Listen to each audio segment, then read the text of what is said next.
Hi, welcome to John's Jeep Garage. This is a quick video on how to access and lower your spare tire on your Jeep Gladiator JT. Now, many trucks have a design where the spare tire is located underneath the truck bed.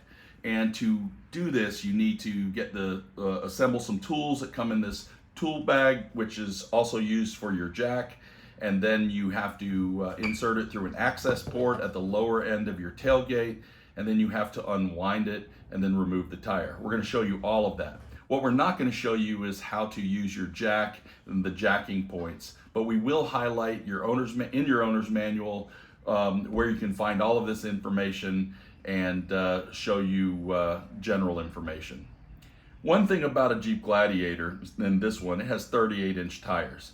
So you're not going to be able to fit a 38-inch spare underneath the bed using this system. Many aftermarket systems exist that you can purchase where you can put it on the back of your truck or on the bed of your truck for these larger size tires. The best you're going to do and effectively fit it would be a 35-inch tire. Yes, I have seen people put 37-inch tires underneath. I personally think it's a little too big, but it can fit. But from that standpoint, we're just going to show you again, like I said, the basics, and thank you for watching. All right, let's go look for the jack and the tool pouch. It's at underneath the rear seat. Just lift up. All you have to do is really lift up the passenger seat, but I have a cover for the T-tops in there, so I'm just going to move that out of the way, and here we go. It's our jack and our pouch. On the passenger side of that jack, you see a screw. We got to turn it counterclockwise. Basically, it's just on a threaded post, and then there is a slot underneath the jack that we're going to have to slide the jack towards the passenger side, and that way it comes off. And if you look down there, there's that little slot, and then there's the piece that it goes onto. Now, I'm going to go ahead and just remove the Velcro straps and the tool pouch. First, let me just show you, this is a scissor jack, and if you look at your owner's manual, and we'll show you at the end of the video how that operates. So in the pouch, you're going to find that we have the handle with the lug nut socket. We're going to have the short extension with the hook, and we're going to have 3 extensions. One of them is not going to have these little spring clips on it. It's just going to have the holes on each side, and that's the first one that you want attached to the handle. The next 2 are the same. They have a little spring clip ball on one end, and then the female socket on the other end. This one is also the same as the other one with the spring clip on there.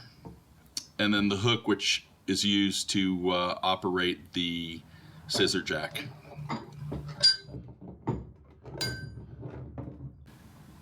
The end with the lug nut socket has a little hole, and that hole acts as a pivot point for turning the entire shaft, and the one without the spring clip goes in it. Let me show you.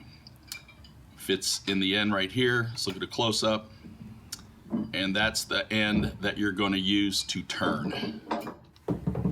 And then these extensions you add together, the female into the male with the spring clip locking in on those holes, and then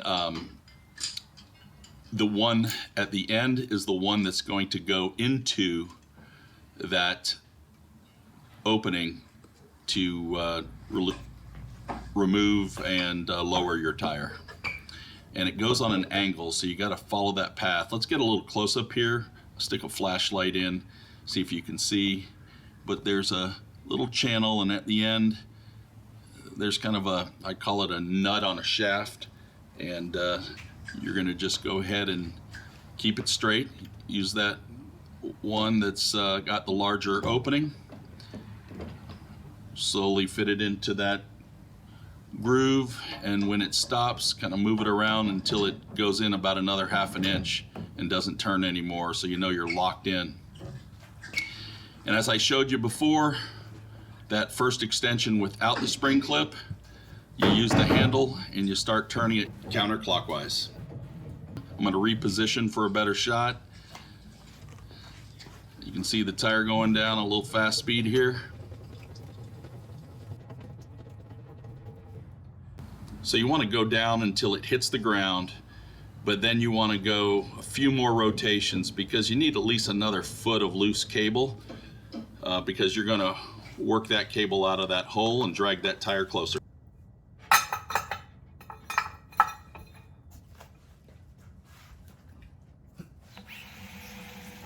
So if you look at this, basically what you do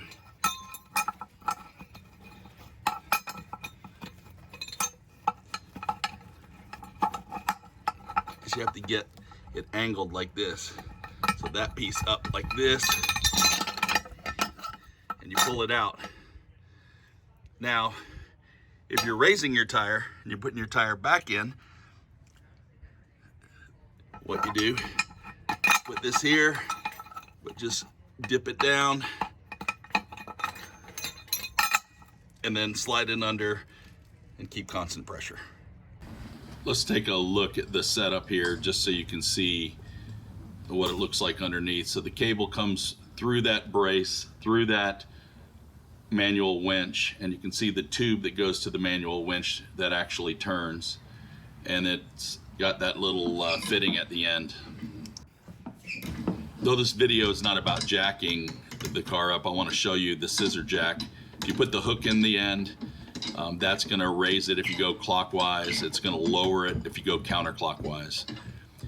This Gladiator has 38-inch tires, so this scissor jack is not going to be effective. You need another larger off-road jack. Store everything properly, and if you remember, you have that bolt with a flat head on the back that goes into that little slot. You want to connect it and then slide it in so it's secure. And then once you do that, you want to put your other end over the threaded post and then tighten that securely. You also want to make sure your Velcro straps are secure because hard braking can move these tools around. You want it to be tight. Now, let's take a look at the owner's manual. It's on page 288 for this Gladiator. It talks about everything that we just included in the video, the access hole, how to lower your tire, also how to jack up and the jacking locations, and then also how to stow your spare or extra tire, and then reinstalling everything. All right, that's a wrap.